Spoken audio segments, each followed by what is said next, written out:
శ్రియ మరియు శ్రియ వాళ్ళ అమ్మ ఆ పాత అపార్ట్మెంట్స్ రికార్డ్స్ చూస్తుండగా వాళ్ళకి ఒక డైరీ దొరికింది. ఆ డైరీ మీద మీరా అని రాస్తుంది. అప్పుడు నెమ్మదిగా వాళ్ళు ఆ డైరీ ఓపెన్ చేశారు. మొదటి పేజీలో ఇలా రాస్తుంది, ఈ అద్దం సాధారణం కాదు, ఇది మన ఆత్మలను బంధించే ద్వారం అని. 20 ఏళ్ల క్రితం మీరా కూడా శ్రియలానే ఒక సాధారణ టీనేజ్ అమ్మాయి. ఆమెకి ఒక విచిత్రమైన అద్దం గిఫ్ట్గా వచ్చింది. మొదట అది సాధారణంగానే కనిపించింది, కానీ కొన్ని రోజుల తర్వాత అద్దంలో తన ప్రతిబింబం వేరేలా కదులుతుందని గమనించింది. ఒకరోజు అద్దంలో ఉన్న ప్రతిబింబం ఆమెతో మాట్లాడింది, నేను నీలో ఉన్న ఇంకో రూపాన్ని అని. నువ్వు బయట జీవిస్తే నేను లోపల బంధించబడతాను అని. మొదట మీరా నమ్మలేదు, కానీ ఒక రాత్రి అద్దం ఆమె లోపలికి లాగేసింది. అప్పటి నుంచి ఆమె ఆ అద్దంలోనే చిక్కుకుపోయింది. అంటే మీరా ఇంకా లోపలే ఉందా అని శ్రియ అనుకుంది. అమ్మ నిశ్శబ్దంగా ఉంది. అప్పుడే డైరీ చివరి పేజీ కనిపించింది. అందులో ఇలా రాస్తుంది, ఈ ద్వారం మూసుకోవాలంటే లోపల ఉన్నవాళ్ళు బయటకి రావాలి, బయట ఉన్నవాళ్ళు లోపలికి వెళ్ళాలి, లేకపోతే అద్దం ఎప్పటికీ బలి తీసుకుంటూనే ఉంటుంది అని. శ్రియ షాక్ అయింది. అంటే ఎవరో ఒకరు త్యాగం చేయాల్సి ఉంటుందా అని అనుకుంది.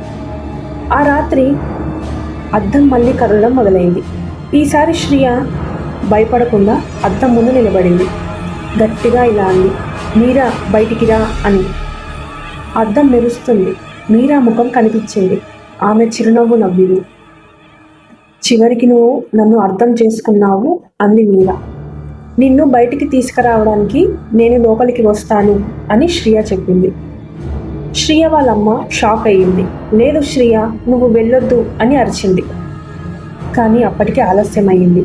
అద్దం ఒక్కసారిగా ప్రకాశించింది. శ్రియ చెయ్యి ముందుకు వెళ్ళింది. ఆ అద్దంలో శ్రియని లాగబడింది. అప్పుడే మీరా బయటికి వచ్చింది. ఆమె ఇప్పుడు నిజమైన మనిషిలా కనిపిస్తుంది.